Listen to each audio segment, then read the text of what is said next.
강혜신의 오늘의 미국.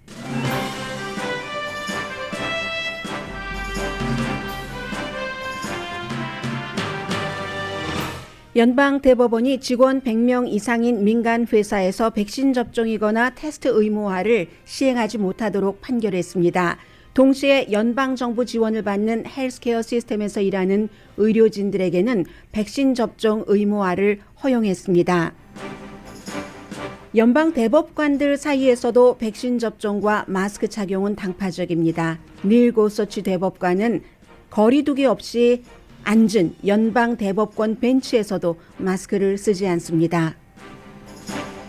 남자 테니스 세계 랭킹 1위인 노박 조코비치도 백신 접종을 안 하고 코비드 관련 거짓 진술을 했다는 이유로 호주에서 비자가 또 취소됐습니다. 내일부터 코비드 테스트 기구 상환 프로그램이 돈 내는 것 환불 프로그램이 시작되지만 대부분 보험회사는 준비가 덜 됐습니다. 따라서 테스트 기구를 산 뒤에는 영수증을 보관해야 합니다. 12월의 소매 판매는 전문가 예상보다도 훨씬 큰 폭으로 줄어들었습니다. 이유는 선명합니다. 어느 때보다 연방준비제도 이사들의 역할이 중요한 지금 3명의 새로운 이사 지명자가 결정됐습니다.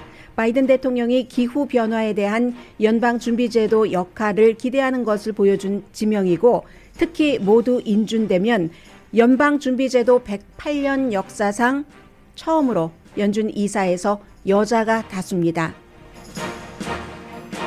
이자율이 오를 것이 기정사실화되면서 주택값 인상은 슬로우하게 되고 따라서 그 결과 인플레이션도 낮아질 것에 대한 기대가 강해집니다. 북한이 또 2발의 탄도미사일을 발사하자 이번에는 미국이 조금 긴장합니다. 여러분 안녕하십니까? 오늘의 미국 강혜신입니다. 네, 일상생활에 어떻게 적용되는가, 그리고 미국의 지금 방향이 어떻게 나가고 있는가, 이 두 가지가 어제 연방대법원의 결정에서 나온 것으로 볼 수가 있습니다. 연방대법관 잘 알고 계시는 것처럼 9명이고 6명이 보수, 3명이 진보입니다. 두 가지인데 간단한 것 한 가지부터 말씀드리겠습니다. 찬성 4, 반대 찬성이 5, 반대가 4로 이것이 확정이 됐는데 메디케어나 메디케어 이런 그 연방 정부 지원을 받는 의료기관들이 있습니다. 헬스케어 여러 그 시스템, 병원이라던가 클리닉 이런 직원들은 백신 접종을 의무화할 수 있다. 연방정부 차원에서 이런 판결을 내렸죠. 그래서 어떤 매체에서는 한 1,000만 명 정도가 해당된다고 하고 또 다른 매체에서는 2천만 명 정도가 그것에 해당이 된다고 하니까 저는 사실 잘 모르겠습니다. 제가 그 분야의 특별 취재 기자가 아니기 때문에요. 적게는 1,000만 명에서 많게는 2천만 명의 그 헬스케어 종사자들에게 해당되는 그 결론입니다. 3명은 당연히 민주당 성향이기도 하고 진보 성향이기도 한 소니아 소토마요르를 포함해서 3명의 대법관과 2명, 한 사람이 브렛 캐버나우 트럼프 전 대통령이 지명을 했던, 그리고 또 한 사람은 존 로버츠 연방 대법관이 여기에 찬성을 해서 통과가 됐고 이건 끝입니다. 거기로. 그리고는 두 번째는 반대 6, 찬성 3으로 바이든 대통령의 이 같은 행정명령이 집행되지 못하게 됐는데 직원이 100명 이상인 민간 회사에서 그 직원들에게 백신 접종 의무화를 하고 백신 접종을 받기 싫은 사람들, 받을 수 없는 사람들은 매주일 테스트를 해야 된다는 것은 반대를 6명이 했습니다. 그러니까 고스란히 진보 연방 대법관들만 찬성을 한 케이스가 되는데 이것은 사실은 바이든 행정부에 이렇게 하는 게 아니라 법률적인 그 판결로는 미국의 노동부 아래에 직업안정청 내지는 직업안전국이 낫겠네요. 그곳이 있어서 이 직업안전국에서 우리가 보통 이제 오샤라고 부르잖아요. Occupation Safety and Health Administration, 이거 약자로 그곳에서 모든 직장에는 제가 일하고 있는 라디오 서울이나 여러분께서 일하고 계시는 어떠한 직장이나 전부 직장 내에서의 보건 안전 수칙이 있습니다. 그 수칙 안에 앞서 말씀드린 그 같은 백신 접종 의무화와 테스트 의무화를 행정부에서 집어넣는데 6명의 여기에 대해서 반대하는 대법관들은 이건 너무 광범위하다. 그렇게 그 직업안전보건국에서 그 정도까지 해서는 안 된다. 더군다나 이 코비드-19는 집에서도 감염될 수 있고 학교에서도 길에서도 모든 이벤트, 스포츠, 음악 이벤트에서 다 퍼질 수 있는데 왜 직장에서만 꼭 집어서 그것을 백신 의무화를 해야지 되는가? 뭐 유니버설한 이 같은 그 위험은 날마다 우리가 살면서 겪는 거다. 어떠한 그 범죄에 노출되는 것, 뭐 공기 오염이라든가 모든 전염병 위험과 같다 하면서 이것은 말하자면 연방 정부의 권한이 너무 커진다 해서 반대를 한 겁니다. 그러나 3명의 이것을 해야지 된다라고 했었던 그 진보적인 연방 대법관들은 지금 얼마나 많은 사람들이 숨지고 병원에 가고 있는가. 이 같은 견줄 곳대가 없는 비상사태 때 직장에서만 왜 의무화를 하느냐 하지 말고 직장에서라도 의무화를 한다면 그 사람들이 8천만 명이 해당이 되면 미국에서 3억 3천만 명 인구 가운데 상당히 많잖아요. 8천만 명이면 혼자만 있는가, 가정에도 있고 누구도 있고 하니까 이것은 말이 안 된다 했지만 이게 바로 소수였습니다.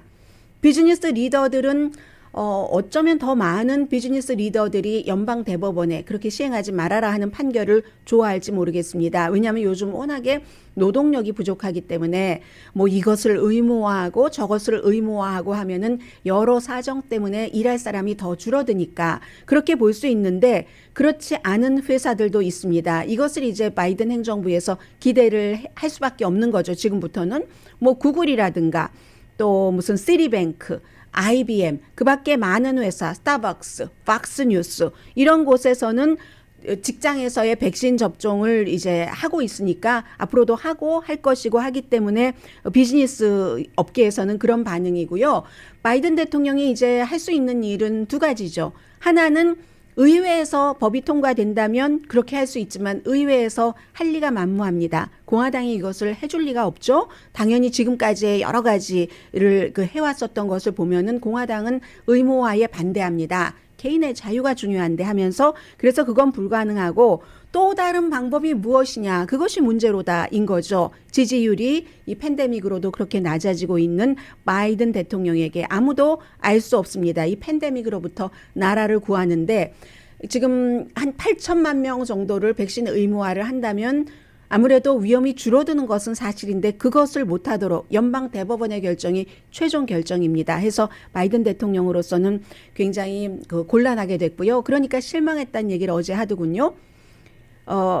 바이든 행정부 또 보건부 당국들에서 만약에 이런 8천만 명 정도를 백신 의무화를 하거나 아니면 일주일에 한 번씩 테스트하는 것을 의무화하면은 미국에서 앞으로 6개월 동안 사망자를 6,500명을 줄일 수가 있고 25만 명 입원을 막을 수가 있다. 그러니까 미국이라는 나라가 한국전이 70년도 더 된 그때의 한국전에서 숨진 사람의 유해를 찾으려고 70년 넘어 얼마나 노력을 합니까?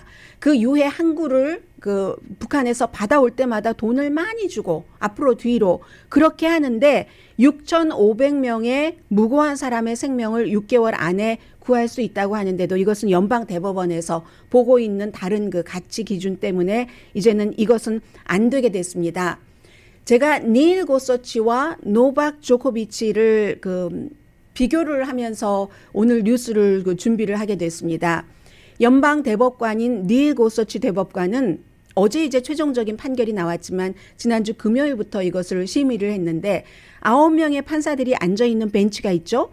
그 벤치는 팬데믹 사태 이후에 뭐 거리 두기를 한다던가 이런 것 안 됩니다. 워낙에 전통적인 벤치 9명이 나란히 앉아 있잖아요. 이쪽 맨 끝에 제일 나중에 들어간 에이미 코니 베럿이 앉아 있고 그 바로 옆에 닐 고서치가 앉아 있고 그 바로 옆에 세 번째에 소니아 소토마요르 이런 식이거든요. 그러면 닐 고서치라는 보수 대법관이 본인이 앉아있는 자리에서 왼편에는 에이미 코니 베럿 보수 대법관, 오른편에는 소니아 소토마요르 진보 대법관이 앉아 있습니다.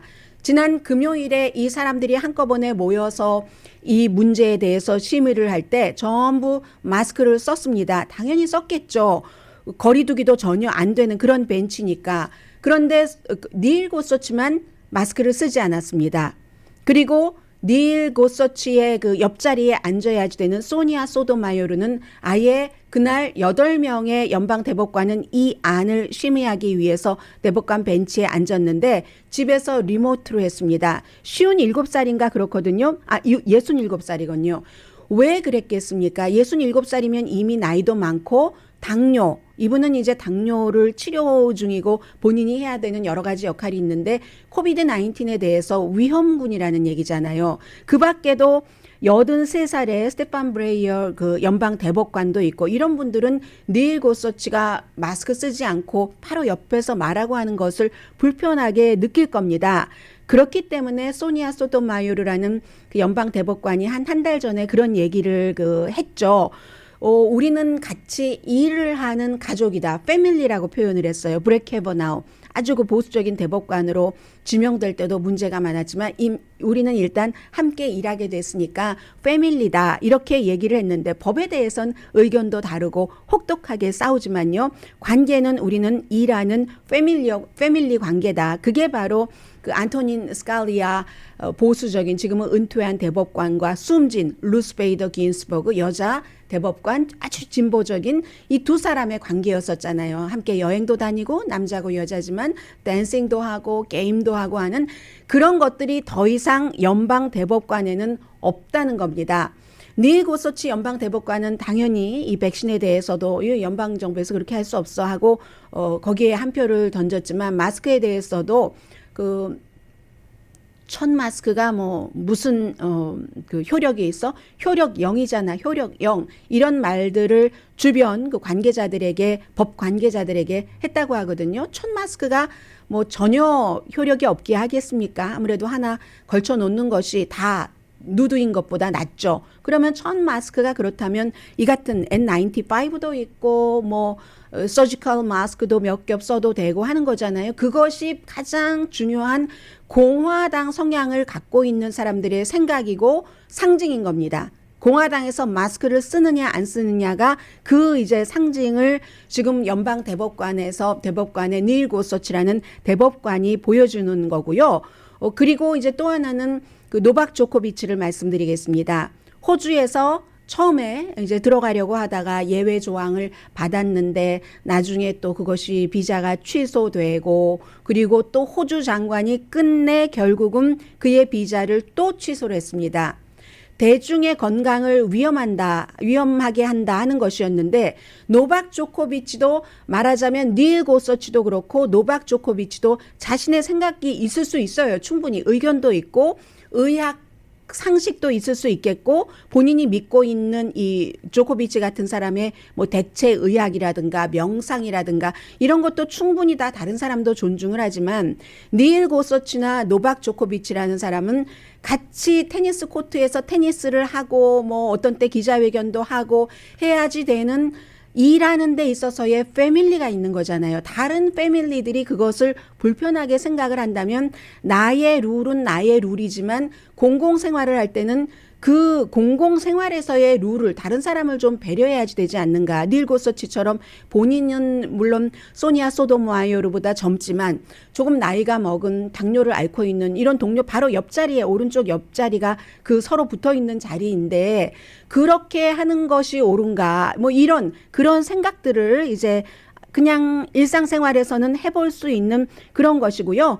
그래서 당파적인 구조가 연방 대법관에는 있다라고도 보고 있는 거고 이 조코비치는 조코비치 자신의 룰대로 테니스 세계 랭킹 1위인 것은 맞습니다. 근데 그것이 이러한 세계적인 비상사태 때 본인은 세르비아계고 그리고 호주에서 경기가 치러지는데 호주법을 따르지 않고 입국 심사 서류 쓸 때 나 지난 2주일 사이에 다른 곳 몬테카를로 내가 머물고 있는 곳 이외에 간 적이 없어라고 했는데 나중에 알고 보니까 스페인도 가서 사람들이랑 잔뜩 10명 이상이더군요. 사진 찍고 아무도 마스크 안 쓰고 스페인 벨라루스에서 그랬고 스페인에 가서도 친구와 마스크 안 쓰고 딱 달라붙어서 사진 찍고 이렇게 하고도 나 안 갔다. 여행 다른데 안 갔다 하니까 그리고 나중에 그 문제가 드러났을 때 사과는 했지만 자신의 에이전트를 비난을 했거든요. 어떤 연유로든. 그렇게 비난을 했고, 그리고 그렇게 다른 곳에 가서 마스크도 안 쓰고 거리두기도 안 하고 있었을 때도 이미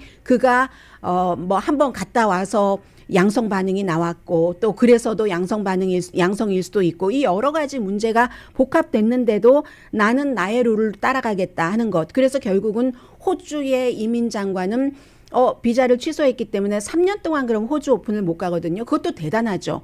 자신이 21번째 그랜드 슬램을 완성할 수 있는데도 그걸 포기하고 나의 어떠한 그 개념 같은 것을 지켜간다 하는 것도 대단한 사람인 것은 사실입니다. 본인에게는 대단하지만 이러한 전염병이 도는 때에 본인의 의견은 그렇더라도 조금은 다른 사람을 조금 배려할 수는 없는가 이런 생각도 노박 조코비치라든가 닐 고서치 당사자들은 또 할 말이 많을 겁니다. 그런데 그 당사자들은 한 명이고 주변에서 그들이 마스크를 쓰지 않고 또 그 백신 접종을 받지 않고 공공장소에서 공인으로 등장하는 것이 다른 사람에게는 어떤 또 호주의 법 위반이니까 그런 것이 되는가 하는 문제는 충분히 뭐 공론화될 만한 이슈라고 생각이 됩니다. 금요일이기도 하고요.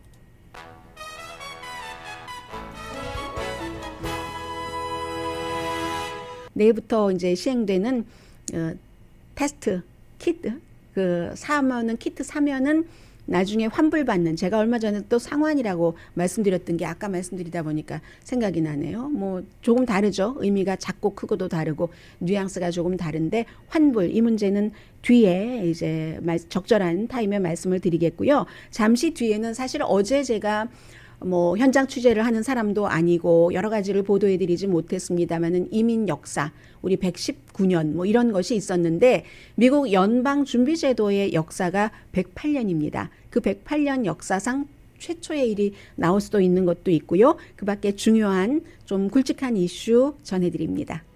라디오 서울 방송 오늘의 미국 듣고 계십니다. 지금 거의 확정이 됐습니다. 바이든 대통령이 발표를 할 텐데 연방준비제도가 1910 몇 년이죠. 108년이 됐으니까 1913년도에 만들어졌습니다. 미주 한인 이민보다 딱 10년 모자랍니다. 이제 11년이군요. 108년이 됐는데 그 108년 역사상 처음에는 다 남자들이었어요. 이사가 지역에 따라서 이제 7명인데 7명 가운데 제롬 파웰처럼 연준 의장이 있고 부의장이 있습니다. 아마 이번에 부의장도 여자가 될 것 같은데 그 역사상 처음으로 여자 이사가 다수가 되게 될 것 같습니다. 만약에 다 인준을 한다면 상원에서 3사람 가운데 한 사람은 남자고 2사람은 여자니까 2사람이 인준받으면 여자 4, 남자 3 이렇게 다수가 될 텐데 특히 세라 블룸 레스킨이라는 전에 그 연준 의사를 했었고 듀크 법대 교수고 그리고 뭐 변호사는 뭐 당연히 했고요. 연준 이사 하다가 2014년까지 2010년부터 하다가 재무부로 이제 가서 일을 했는데 이 사람을 제일 앞에 내세웠는데 특히 이제 뭐 여러 가지 그 규제 그 분야에서 왜 중요하냐면 기후 변화와 이제 시간이 있으면 여러분들께 나중에 말씀을 드리겠습니다만은 적절한 타임에 기후 변화와 연방 준비 제도에서 규제를 할 수 있는 재정 시스템에 관련해서 그런 부분이 있는데 바로 세라 블룸 레스킨 그 지명자가 굉장히 그 부분을 규제를 연준이 할 수 있는 것까지 해야지 된다고 주장하고 어피니언도 뭐 여러 군데 썼고 했었던 사람이거든요.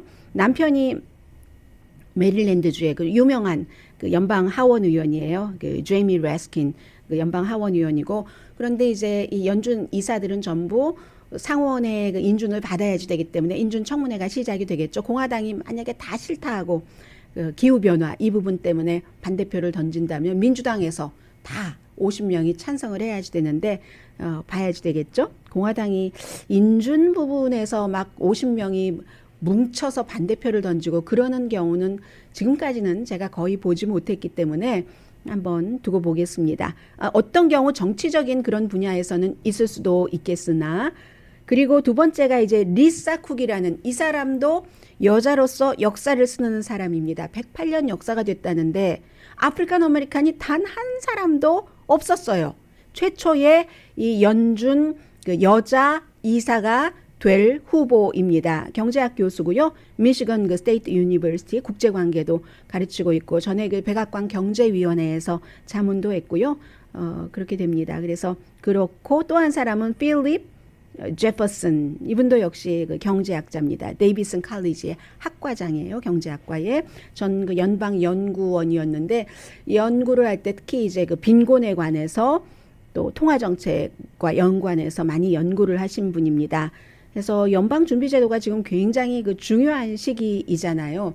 팬데믹은 회복을 해야지 되고 이자율을 지금 올려야지 되고 인플레이션 잡기 위해서 이 부분은 조금 뒤에 경제 분야에서 조금 더 말씀을 드리겠습니다. 그렇기 때문에 이제 이번 그 연준 이사의 인준이 여러 의미에서 기후변화, 최초의 아프리칸 아메리칸 뭐 이런 것들 때문에 주목을 받고 있습니다. 공화당은 대선 후보 토론회를 안 하려는 시도를 하고 있습니다. 지금 이 얘기는 왜 전해드리냐면은 그냥 지나가려고 하다가 잠깐만이라도 알려드리는 게 좋을 것 같아서요. 한국과 마찬가지로 미국에서는 대선 후보 토론회 위원회가 있어서 딱 그 후보로 공화당, 민주당에서 후보가 결정이 되고 나면은 보통 이제 3번 토론회를 하죠. 어떤 때는 뭐 지난번처럼 뭐 팬데믹 이런 것들 때문에 못했던 때도 있고요. 한 번밖에 안 했던 때도 있고요. 그래서 그렇게 결정을 하고 모든 것을 결정을 하고 이 그 대통령 토론위원회가 초당적입니다. 민주당, 공화당 같이 이제 같은 숫자로 이렇게 위원들이 만나서 여러 가지 일정 같은 것들을 장소 뭐 등등을 논의를 하는데 공화당이 지금 후보들에게 나가지 말라고 할 것이다. 나가는 후보는 안 하고 다른 후보를 우리가 결정을 할 것이야. 어제 그렇게 그 얘기를 했거든요. 그건 왜 그러냐면 이 초당적이라고 하는 공화당의 주장에 따르면 대통령 그 토론위원회가 민주당에게 유리하게 일들을 한다. 그래서 안 하겠다는 겁니다. 그런 얘기를 해서요. 뭐 한국에서 무슨 뭐 어느 후보가 토론회를 싫어한다, 좋아한다 많은 얘기가 나왔길래 한 번 더 말씀을 드린 거고 이 모든 것들이 역시 결론은 트럼프에게 갑니다. 트럼프 전 대통령에게 그 대통령 그 선거 토론위원회가 나쁘게 했다는 거예요. 그런데 그거는 또 그렇지 않습니다. 트럼프 전 대통령이 원래는 토론 안 한다고까지 했었어요. 그리고 공화당과 민주당이 다 합의를 해서 그 토론 숫자를 줄이기로. 왜냐하면 너무 늦게 토론을 했기 때문에 10월 며칠이었던가 10월 9일인가로 기억이 되는데 11월 달에 선거잖아요. 팬데믹 막 있고 이랬을 때이기 때문에 그래서 이제 그런데 어쨌든 다 트럼프 전 대통령에게 좀 잘 보이게 하기 위한 공화당이 트럼프 전 대통령이 힘을 얻어서 우리가 좀 중간 선거에서 잘해보기 위한 그러한 마음도 어느 정도인지 모르지만 그 음식에 들어 있습니다. 우리 안 하겠다. 그런 후보는 후보로 선택 안 하겠다 하는 뭐 이런 게 있고요. 그리고 극우 무장단체인 오스키퍼스 리더 11명이 선동적인 음모론으로 기소된 것은 굉장히 중요합니다. 왜 중요하냐면 이 오스키퍼스 같은 사람들 멤버들이요. 무장단체라고 그냥 갑자기 어느 날 갑자기 어떤 그 이벤트에 모여 총을 갖고 모여 해서 가지고 가서 이게 무장단체가 아닌 겁니다. 어디 뭐 캔사스 어디 뭐 산에서 훈련을 해요. 그러니까 예를 들어서 과거에 뭐 한국 다른 나라의 사병이 있잖아요. 그 사병들이 산에 모여서 훈련을 하는 것처럼 사병 조직처럼 그렇게 훈련을 하거든요. 그런데 이 같은 그 무장 조직이 의사당 사건이 일어났었을 때 의사당 안으로 무기를 가지고 들어가지는 않았습니다. 그런데 만일에 사태가 되면은 워싱턴으로 무기를 가지고 와라 뭐 이런저런 연락책을 다 했다고 하고 그 선봉인 사람이 특히 2사람인데 한 사람은 56살 한 사람은 63살로 쉰6살 이분은 텍사스 그 주민인데 육군 그 낙하산병 출신이고요. 뭐 법대도 나왔어요. 변호사 자격증은 박탈됐지만 그런 사람들이 그렇게 해서 기소가 결국은 됐다는 것은 굉장히 중요한 게 의사당 사건이 일어났었을 때 이 그룹 말고 무슨 뭐 프라우드 보이즈라든가 이런 그룹도 옷에 이렇게 보면 무슨 아주 특별한 조끼 같은 것을 입고 온갖 뭐 칼, 총 다 무기란 무기는 다 차고 있잖아요. 그 한 몸에. 그런 형태의 일이 더 자주 벌어질 수도 있다는 미래에 끝난 것은 끝난 것이고 그런 면에서 굉장히 중요하고요. 이런 단체들이 트럼프 전 대통령을 굉장히 지지를 하죠. 트위터, 메타 하니까 좀 생소하네요. 페이스북이 전 회사 이름이었는데 지금 여전히 페이스북으로 쓰시지만 회사 이름 자체는 메타입니다. 바꿨어요. 메타, 알파벳, 구글의 모 회사, 또 레딧 이런 곳에도 의회 1월 6일 의사당 사건 그 소위원회 조사위원회가 소환장을 전부 발부를 했습니다. 전에 자세히 협조를 잘 안 했어요. 이런 회사들이 왜냐하면 거기서 정보가 다 오고 1월 6일 날 어디로 모여라 이래서 우리는 하는 거다 등등 이런 것들을 의회의 조사단에 충분히 전달을 하지 않았기 때문에 결국은 소환을 한다는 거고요. 그리고 또 한 사람 텍사스의 그 검찰총장 켄 팩스턴 검찰총장은 선거가 끝난 뒤에 누구보다도 먼저 오래 강하게 부정선거였어 막 주장을 했었던 사람이잖아요. 텍사스의 검찰총장은 그 켄 팩스턴 그 텍사스 검찰총장 켄 팩스턴에게 이제 그 지방 검사가 트라비스 카운티의 지방검사가 나흘 동안 말미를 주고 1월 6일 이 의사당 사건 그때를 전후로 해서 여러 가지 이메일 등을 제출을 해라라고 했습니다. 왜냐하면 지금까지 그 조금 더 가벼운 말로 했는데 이 사람이 듣지 않았고 1월 6일 의사당 그 랠리 그 거대한 의사당 진입까지 있기 전에는 이 사람도 그 현장에 있었고 해서 이런 것을 주지 않는 것은 공직자이기 때문에 공개정보법 위반이다라고 얘기를 하고 있고 이 텍사스의 현 그 검찰총장은 버티기를 하고 있습니다. 이 사람 이번에 또 선거 치러야지 되는데 공화당 뭐 다른 도전자들도 있고 트럼프 전 대통령의 강한 그 지지를 받고 있고 뿐만이 아니라 뭐 남녀 문제도 많고 FBI의 무슨 뭐 뇌물수수 혐의로 조사를 받고 있기도 하고 하는 그런 부분이 있고요. 또 하나는 이제 조 맨신 의원과 크리스틴 시네마 민주당 의원들이 바이든 대통령은 요즘 참 재미없는 어려운 그런 시기를 보내고 있습니다. 며칠 전에 조지아주 애틀란타에 가서 투표 권한법을 통과시켜야지 됩니다. 그러기 위해서는 막 의사진행 방해를 한다던가 반드시 60표만 필요하도록 하는 그 상원의 그 필리버스터까지도 뭐 영원히 모든 케이스에 적용한다는 건 아니지만 이 투표 그 자유법안에 대해서만이라도 적용을 해서 50표만으로 또 통과를 시켜야지 됩니다. 막 이렇게 얘기를 했는데 막상 민주당인 2명의 맨신 시네마 의원은 그 필리버스터를 없애는 것에 반대한다고 입장을 어제 분명히 밝혔습니다. 그게 민주주의를 더 위험하게 한다 하는 것이고요. 또 시네마 의원은 상처가 그렇잖아도 깊은데 지금 민주당에서 또 그런 것 하고 하면은 그 상처가 더 깊어진다. 그랬으니까 이제 바이든 대통령 또 투표 권리 자유법 이런 것이 통과되는데 어떠한 그 손상을 입었다고 할까요? 정치적인 문제는 그 정도 말씀드리고 잠시 뒤에 이제 그 리임버스 환불 시작되는 것을 포함해서 경제 뉴스 좀 전해드립니다.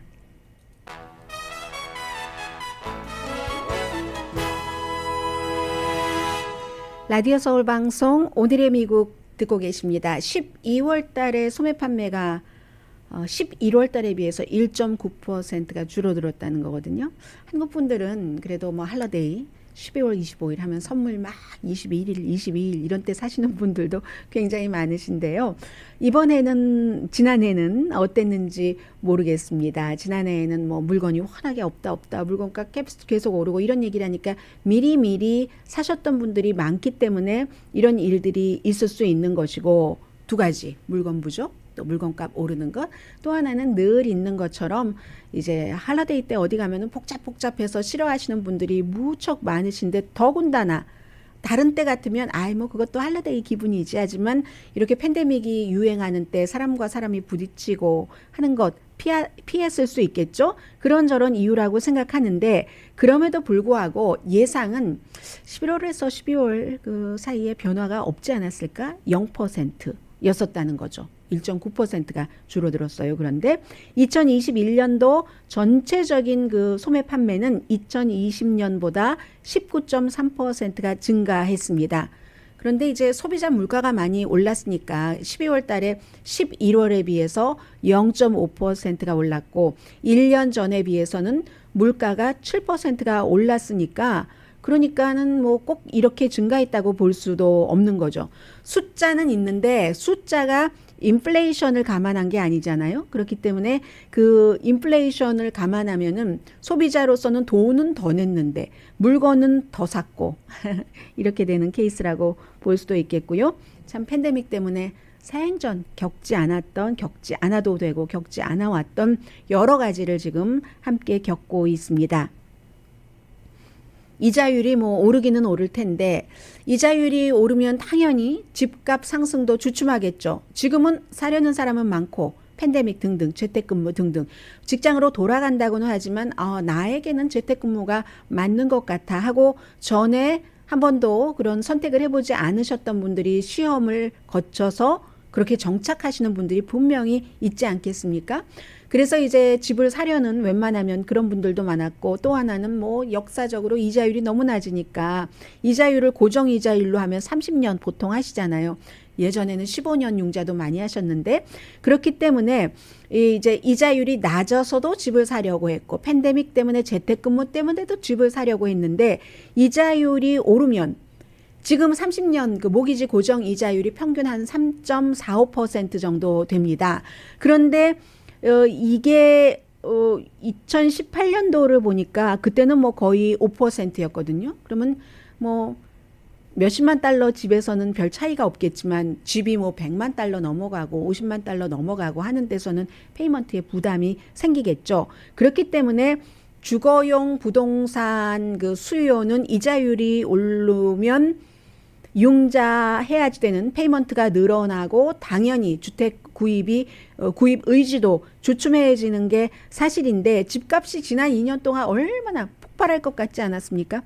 부동산 에이전트 분들도 믿을 수가 없어 했을 그럴 정도인데 팬데믹 기간 동안에 슈퍼 낮은 이자율이 바잉을 부추겼죠. 아주 자연스럽게 2000년대 그 중반에 그 주택 버블이 있고 중반 후반 중후반에 있고 나서 이런 호황은 없었었습니다.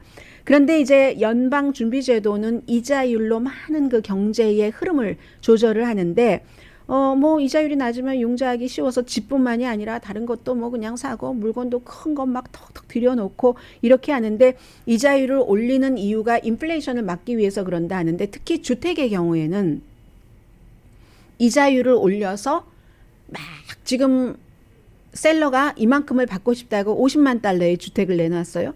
그런데 막 사겠다는 사람은 어떤 때 60만 달러 이상까지 샀잖아요. 그렇게 막 값이 올라가는 것이 사실은 인플레이션에도 적용이 됩니다.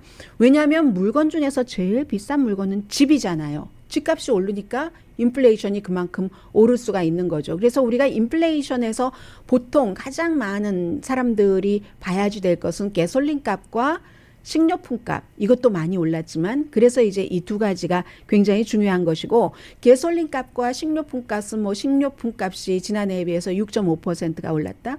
가솔린 값이 뭐 한 46%가 올랐다. 할 때 가솔린 값은 매달 조금씩 뭐 많이 쓰시는 분들이 몇백 달러 이렇게 되기 때문에 뭐 크게 고통을 주는 것은 아닌데 주택은 너무나 앳리스트 몇십만 달러니까 그게 이제 그 인플레이션의 큰 폭을 차지하게 되는 거고요.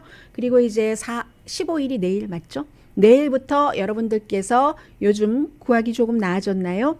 나아졌다면 테스트 기구를 사신다면은 아직은 많은 보험회사가 준비가 좀 덜 됐답니다. 보통 이제 어디서 그 의료기구에서 테스트를 하는 것, 닥터스 오피스에서 테스트를 하는 것은 잘 그 보험회사와 시스템적으로 연결이 돼서 뭔가 정산하기가 쉬운데 마켓에서 소비자가 뭐 20몇 달러짜리 지금 뭐 10몇 달러부터 40 몇 달러짜리까지 있는 것 같아요. 뭐 $50 넘는 것은 못 봤습니다. 그렇게 될 때 그것을 하나하나 챙기는 바코드가 없다고 하더군요. 이 코비드 19 그 키트에는 바코드가 없기 때문에 제대로 하기도 힘들고 하니까 저기에 바코드는 있어도 뭐 식료품집 아니 그 뭐죠? 이 마켓 같은 데서 하는 본인들의 어떠한 코드는 있어도 아무튼 보험회사에서 할 수 있는 그런 바코드가 없기 때문에 아직 준비가 안 된 보험회사들이 많다고 하고요. 빨리 셋업해도 저희 보험회사는 몇 주일 걸립니다. 이렇게 그 얘기를 하는 거예요. 오버 더 카운트는 아무튼 그 오버 더 카운트의 카운터의 테스트는 닥터 서비스 병원 테스트와는 다르기 때문에 빌링 코드, 바코드라기보다 빌링 코드라고 말씀드리는 게 더 낫겠네요. 그렇기 때문에 여러분들께서는 내일 이제 사시면 뭐 보험회사에 따라서 다르겠습니다만 영수증을 왜 미국 사람들 그 구두 박스 상자, 구두 상자에 담아 놓잖아요. 뭐 정리하기 힘들어 이러면 거기다 담아놓고 나중에 어디다가 넣는지 모르고 막 이러는 경우가 있는데 어느 박스에다 넣지? 그랬는데 그 박스에 슈 박스 같은 데다가 잘 담아 놓으시고 어떤 경우에는 몇 개월이 걸릴지도 그 리임버스 받는데 환불 받는데 알 수가 없습니다. 아마 영수증 보관하고 그 영수증을 우편으로 보험회사에 보내면 보험회사에서 들여다보고 리임버스 해주고 이런 케이스가 있을 것 같죠?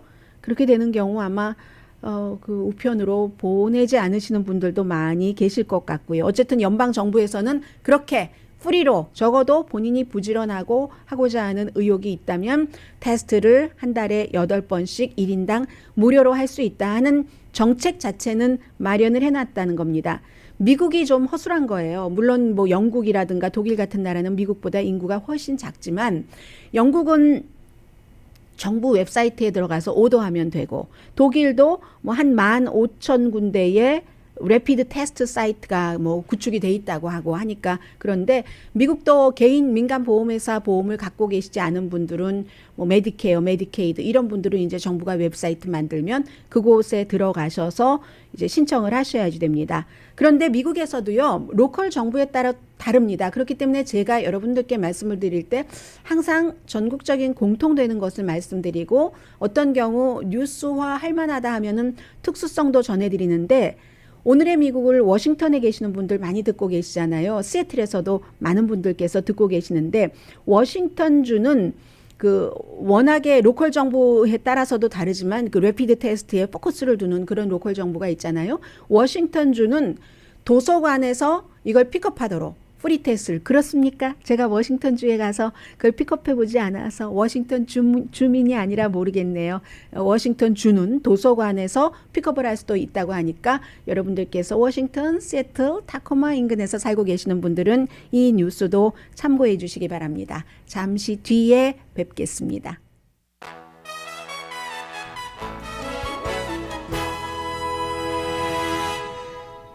라디오 서울 방송 오늘의 미국 듣고 계십니다.